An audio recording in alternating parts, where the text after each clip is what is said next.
maybe we should go in chronological order, because I believe you were playing with you played with Gene before Ace. Is that correct? Oh, okay. So that's right. Yeah. So take us back to that.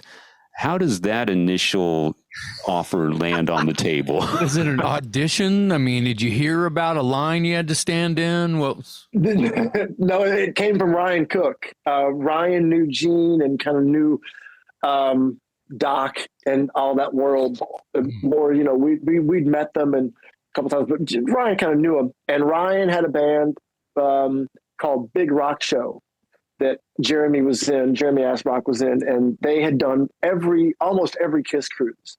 It was like 80s, you know, 80s kind of hit band, Autograph, Bon Jovi, things like that. And on one of the cruises, he met with Gene, and Gene asked him to put together a band for a handful of solo shows that he had the following year. That year was 2017, so the meeting happened in 2016. And so Ryan's like, I've got the guys now. I know exactly who I'm going to ask. So that's how it worked. And Gene didn't care who it was, what we looked like, where we lived. He was like, I don't care. He's like, I'm putting you in charge, Ryan. You can put together a good kind of pickup rock and roll band with that kind of, with the, you know, for hire kind of guys. This band, I'm sorry to interrupt, Nashville guys, people you already knew. Okay, just make it sure. So it was, I'd known Ryan for 10 years, Jeremy for 20. And so we were friends. And the reason that we're all friends is because of Kiss. The reason, so that's even a thing to throw in there. It makes it even kind of a little bit even cooler. But that was it. And so the band was arranged and put together.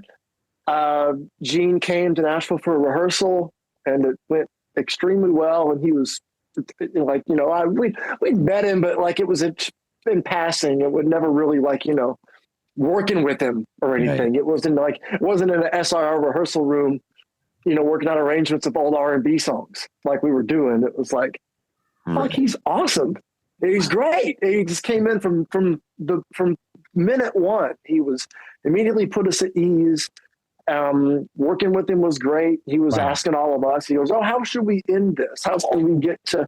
Let me hear what you're playing there, and I'll sing something different." Or what, you know, all that stuff. He was very into working out these things as a band, and he was awesome. And he just got more awesome as the tour went on. So 5 shows is what the original thing was. So 5 shows turned into 2 years of international touring with Gene, and turned into the Ace gig too. So it was. We did one show in Vancouver, which was like a private, like a corporate gig that Gene was a keynote speaker at this kind of like, you know, executive convention. That was the first thing. Then the first Kiss gig that we did, kind of Kiss fan gig that we did, was at Cleveland, the Agora. And we broke the internet because that's when we pulled out all the obscure, like Got Love for Sale, Charisma, and See You Tonight, and Radioactive, and all these things that, you know, fans wanted to hear. It's like, we knew what we had. And so we hit it, and it was awesome. And then promoters started calling. So that's how it turned into, you know, more and more and more work. You said early that you were working out arrangements with him in the studio, and you mentioned like old R&B covers. So what was the set list like? How much of it was, I was assuming this was all Kiss classics, but it sounds like it was a mix of things.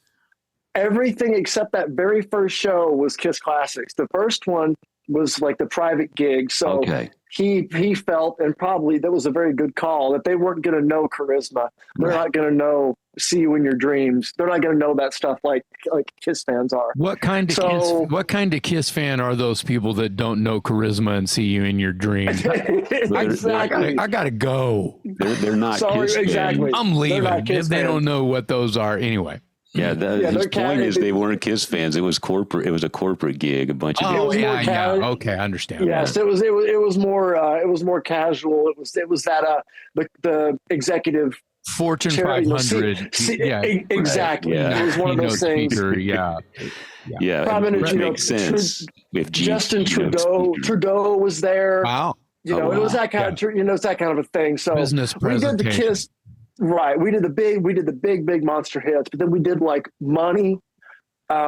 We did like a few that I can't, Treat Her Right by Roy Head. We kind of like, he pulled out some pretty deep R&B cuts. Gene is an old R&B soul, like encyclopedia. Wow. Yeah. He knows the publisher, he knows the writer, he knows the labels, he knows the year. And so we pulled out some of that stuff, 5 or 6 tunes of that. And that's what we were kind of working on mainly at the rehearsal, because we all knew the Kiss stuff. We wanted to play the Kiss stuff with them at the rehearsal, but we needed to work on all these kind of different songs. So once that was done, that one show was done, that's when he reached out and said, what other kind of cool Kiss tunes can we do? And we were like, okay, this is what we wanted to do. Right. And so then we started throwing them at him, and he really, 95% of what we suggested to him over the course of 2 years, he was cool with. Wow. He was very brave. If we had the lyrics written out for him, he would do pretty much anything. Yeah. He was pretty brave about that. He was like, you think it'll go over? We're like, yeah, we think it'll go over. Do you have the lyrics? We can have the lyrics. Okay, we'll do it. He was very, very easy and very brave. I think it's really cool that he trusted you. That was my question. It's like, because we'll talk about Ace in a minute, but Ace has been touring as basically a solo performer for decades now. So his set list is fairly well established. But I don't think of Gene Simmons as a solo act, and I don't think of him as a solo performer and touring and that sort of thing. So I have no preconception of what his set list is. Whereas Ace, I can probably guess the set list. So you walk into this situation.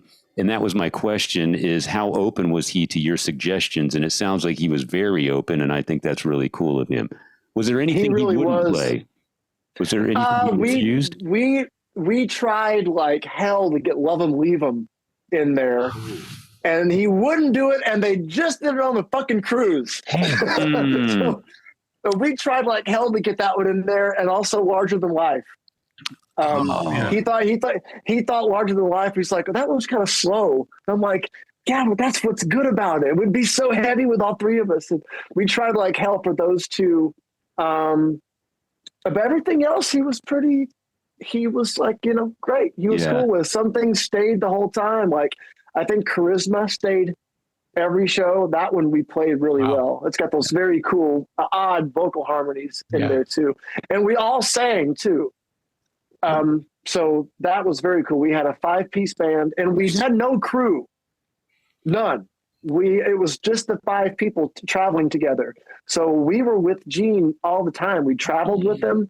We rode from the airport to the hotel with him. We had dinner at the hotel with him. We had breakfast with him. We had catering at the venue with him. We were with him all the time. Now you just jumped right into my next question. It's like, what